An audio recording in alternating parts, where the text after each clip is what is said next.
कछुआ मुंह बनाते हुए परेशान होते हुए कहता है, क्या लेना भूल गया अब तू?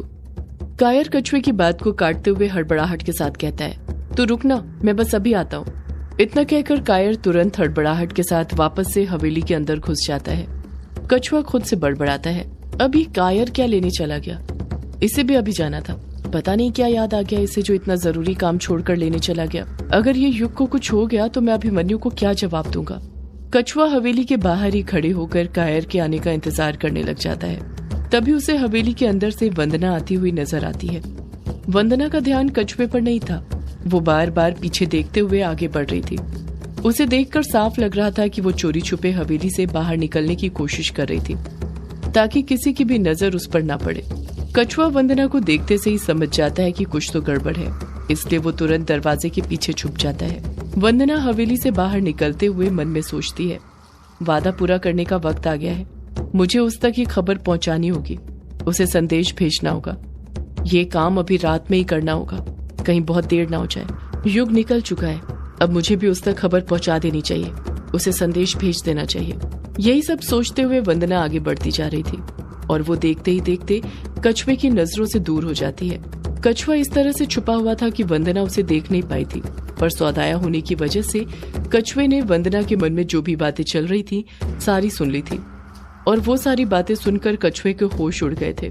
वंदना के जाते ही कछुआ मन ही मन सोचने लग जाता है कि वंदना इतनी रात में कहाँ जा रही है और ये किसे क्या संदेश देने की बात कर रही थी, इसे युग से क्या लेना देना, इसने कब युग को बाहर जाते हुए देख लिया और अब ये कहाँ जा रही है। कछुआ के मन में वंदना को लेकर कई सारे सवाल थे।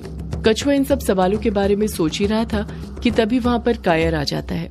कायर ने अपने राइट साइड के आगे की पैंट की जेब को ऊपर से पकड़ कर रखा हुआ था, जैसे उसने वहाँ पर कुछ रखा हो, कुछ ऐसा सामान जिसे वो नहीं चाहता था कि वो गलती से भी छूट जाए या गिर जाए। वो सामान उसके लिए बहुत जरूरी था, तभी उसने उसे संभाल कर रखा हुआ था। कायर के वहाँ पर आ जाने के बावजूद भी कछुआ वंदना के बारे में ही सोच रहा था, उसी तरफ देख रहा था जिस तरफ वंदना गई थी।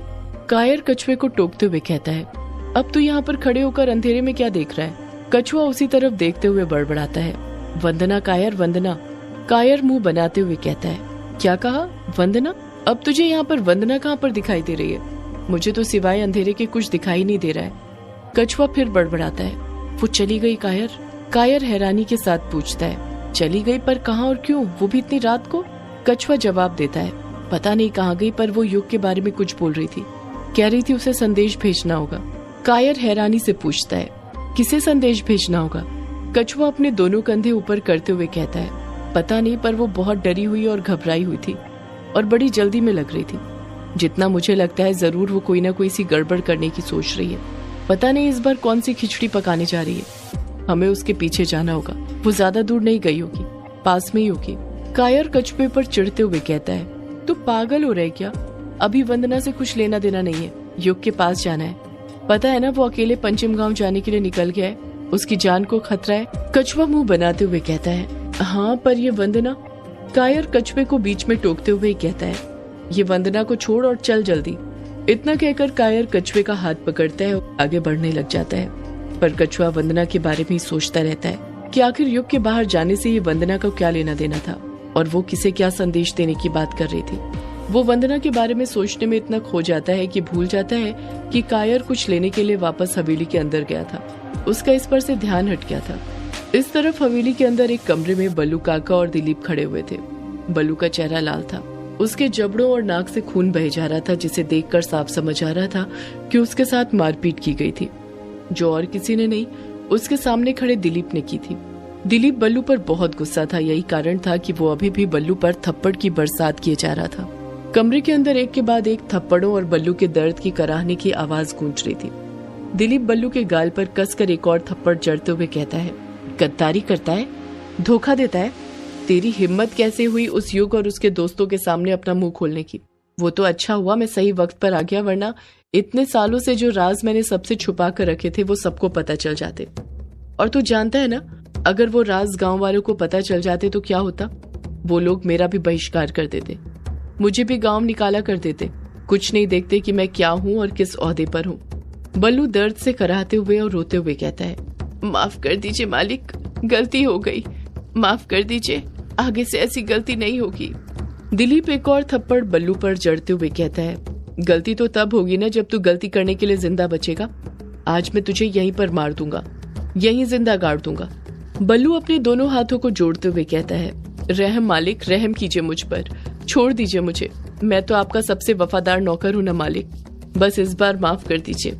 मैं आपको वचन देता हूँ आगे से ऐसी गलती कभी नहीं होगी। रहम कीजिए मालिक। दिलीप खामोशी रहता है। बल्लू समझ गया था कि उसका सूजा हुआ खून से लथपथ लाल चेहरा देखकर अब दिलीप को भी उस पर दया आने लग गई थी। बल्लू दिलीप को अपनी मजबूरी बताते हुए कहता है, मैं बहक गया था मालिक। जब कछुए ने कहा मौत हमारे पीछे पड़ी है और वो एक एक करके सबको मार देगी, तो मुझे लगा वो आप तक भी पहुंच जाएगी और मैं आपको ऐसे मरते हुए थोड़ी देख सकता हूँ। इसलिए मैंने उन्हें वो सब बातें बताई। मुझे लगा कि हो सकता है सब ठीक हो जाए।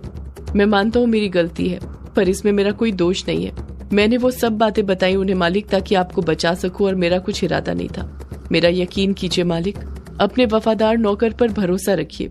दिलीप बल्लू की बातों से पिघलने लग गया था। उसका गुस्सा अब शांत होने लग गया था और बल्लू ने ये बात दिलीप की आंखों में देखते हुए ही भांप ली थी। बल्लू अपनी बात आगे जारी रखते हुए कहता है, मालिक, मुझे तो लगता है हमें युग बेटे को लेखक बाबू से जुड़ी सारी बातें बता देनी चाहिए। हो सकता है उनकी कोई मदद हो जाए। मैंने देखा है वो बहुत बहादुर है, होशियार है, हमारी तरह डरते नहीं है। वो कोई ना कोई रास्ता निकाल लेंगे और लगभग निकाल ही लिया है। दिलीप गुस्से के साथ कहता है, तू कहना क्या चाहता है, मैं डरपोक हूँ? बल्लू तुरंत कहता है, नहीं मालिक, मेरे कहने का ये बिल्कुल मतलब नहीं था। मैं तो ये कहना चाहता था कि अब हमें कुछ नहीं छुपाना चाहिए, सब कुछ बता देना चाहिए युग बेटे को। आखिर लेखक बाबू भी तो उसके पिता हैं और उसे भी तो पता चल रहा होगा कि आखिर वो कौन है। दिलीप बल्लू के गाल पर एक और थप्पड़ जड़ते हुए कहता है, तू ना अपना मुंह बंद ही रख। अगर मेरी मौत भी आएगी ना, तब भी किसी को उस राज के बारे में नहीं बताऊंगा। अपने जीते जी तो कभी नहीं। मैं अपने परिवार पर और कलंक नहीं लगने दे सकता, समझा? बल्लू पलटकर कुछ नहीं कहता है, बस अपने हाथ जोड़कर खड़े रहता है। वो जानता था अगर अब उसने एक शब्द भी बोला तो उसकी खैर नहीं, फिर वो कुछ बोलने के लायक नहीं रहेगा। इस तरफ हवेली में डायना अभिमन्यु के कमरे के अंदर थी। अभिमन्यु बेड पर लेटा हुआ था और उसके सामने डायना बैठी हुई थी। अभिमन्यु ने अब दर्द से कराहना बंद कर दिया था, पर उसे दर्द अभी भी हो रहा था। डायना के सामने बैठे होने के कारण वो उस दर्द को अंदर ही अंदर सहे जा रहा था। जरा सी आह नहीं भर रहा था, क्योंकि वो अब तक समझ गया था कि कहीं न कहीं डायना उसकी फिक्र करने लग गई थी और उसे दर्द में देखकर डायना को भी दर्द होने लग जाता था। डायना की आंखें अभी भी नम थी, जैसे अभी भी उसके कानों में अभिमन्यु के दर्द से कराहने की आवाज गूंज रही हो। बेड पर लेटे हुए अभिमन्यु ने अपनी आंखें बंद कर रखी थी। वो सोने की कोशिश कर रहा था पर सोया नहीं था। पर डायना को लगने लग गया था कि अभिमन्यु सो गया है, इसलिए उसने खुद से बातें करनी शुरू कर दी। वो काफी देर से बड़बड़ाते हुए युग को कोसती जा रही थी। अभिमन्यु डायना के बड़बड़ाने की आवाज तो सुन रहा था, पर सब कुछ इग्नोर कर रहा था, क्योंकि उसका ध्यान ज्यादातर अपने दर्द पर था। डायना खुद से बड़बड़ाते हुए कहती है, ये सब उस युग के कारण हुआ है। मेरे बेचारे अभी को इतनी तकलीफ सहनी पड़ रही है, सब उस युग के कारण। काश उस रात ये युग उस यक्षिणी के हाथों ही मर गया होता तो इतना सब होता ही नहीं। डायना की ये बात अभिमन्यु से सहन नहीं होती है और वो तुरंत अपनी आंखें खोलता है और उस पर गुस्सा करते हुए कहता है, बस डायना, बस बहुत हुआ। जब से तुम्हारी ये बकवास सुन रहा हूँ, मुझे लगा था तुम अच्छी हो, बस मैं गलत समझ रहा हूँ। पर लगता है मैं सही था, तुम कभी नहीं सुधर सकती, बस अच्छी होने का दिखावा कर रही हो। डायना कहती है, क्या कहा अभी तुमने? मैं अच्छी होने का दिखावा कर रही हूँ? अभिमन्यु अपनी बात पर अडिग रहते हुए कहता है, हाँ और नहीं तो क्या, ये दिखावा ही तो है।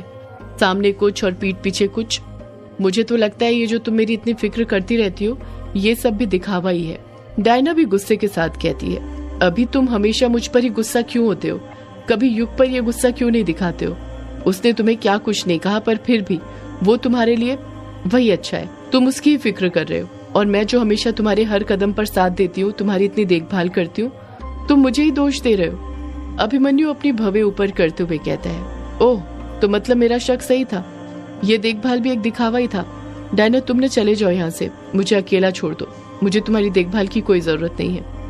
डायना नरमी के साथ कहती है, तुम मुझे फिर गलत समझ रहे हो अभी, मेरे कहने का मतलब ये नहीं।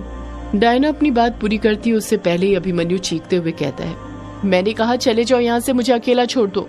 अभिमन्यु की गुस्से से भरी आंखें देखकर एक पल के लिए डायना भी डर जाती है और अपनी नम आंखें लेकर उस कमरे से ना चाहते हुए भी बाहर निकल जाती है। डायना उस कमरे से बाहर निकलकर उस कमरे के अंदर आती है जहाँ पर कछुआ दोपहर में अघोरी की किताब पढ़ रहा था। युग के साथ जाने के चक्कर में जल्दबाजी में कछुए ने वो किताब बेड पर ही छोड़ दी थी। कछुए को ध्यान ही नहीं रहा था कि उसे किताब को छुपा कर रखना था। वो युग को ढूंढने के लिए इतना उतावला हो गया था। डायना उस कमरे में अपना रोता हुआ मुंह लेकर आती है और बेड पर ही बैठ जाती है। डायना रोते हुए खुद से कहती है, मैं ही पागल हूँ जो अभिमन्यु के पीछे पागल हो रही हूँ। इसे तो मेरी जरा से भी कद्र नहीं है। इतना कुछ किया इसके लिए, पर यह है कि मेरे दिल की फीलिंग्स को समझता ही नहीं है। ठीक है, इसे नहीं चाहिए ना मेरी कंपनी, तो मैं भी नहीं दूंगी, तड़पने दूंगी इसे दर्द से। देखती हूँ कौन इसकी मदद करने आता है। नहीं जाऊंगी अब इसके पास। डायना यही सब खुद से बोले जा रही थी। आधा घंटा बीत जाता है पर उसे पता ही नहीं चलता है, ना ही उसे अभिमन्यु के दर्द से कराहने की आवाज उस कमरे में सुनाई देती है। पहले तो उसे अभिमन्यु के बारे में सोचकर टेंशन होती है, पर जब उसके गुस्से के बारे में याद आता है तो वो वहीं बेड पर वापस बैठ जाती है कि तभी उसकी नजर उस अघोरी की किताब पर पड़ती है। डायना उस किताब को देखते हुए कहती है, ये तो वही किताब है जो कछुआ पढ़ रहा था, और जब मैंने उससे इस किताब के बारे में पूछा था तो वो ऐसे डरने लग गया था जैसे मैंने उससे ऐसा कुछ पूछ लिया हो जो नहीं पूछना चाहिए था। आखिर इस किताब में ऐसा है क्या जो वो उसे इतने गौर से पढ़ रहा था? जरा देखूं तो। इतना कहकर डायना उस किताब को उठाती है और उसे पढ़ने लग जाती है। इस तरफ युग सुनसान पड़ी सड़कों पर अकेले कदम बढ़ाते आगे जा रहा था। दूर दूर तक कोई दिखाई नहीं दे रहा था। युग काफी गुस्से के साथ अपने कदम आगे बढ़ाता जा रहा था। उसने अपने मोबाइल का टॉर्च ऑन करके रखा हुआ था। उसी के सहारे वो आगे बढ़ते जा रहा था। उसके मोबाइल में बिल्कुल नेटवर्क नहीं था। युग गुस्से से अपने कदम आगे बढ़ाते हुए कहता है, इन दगाबाजों को क्या लगता है, अगर ये मेरा साथ नहीं देंगे तो मैं अपने पापा का शरीर नहीं ढूंढ सकता। ये जानते नहीं है कि मैं कौन हूँ। मैं युग हूँ, युग। सदियों से है पुरानी ये है यक्षिणी की कहानी। यक्षिणी एक आग है, यक्षिणी तेरा ख्वाब है।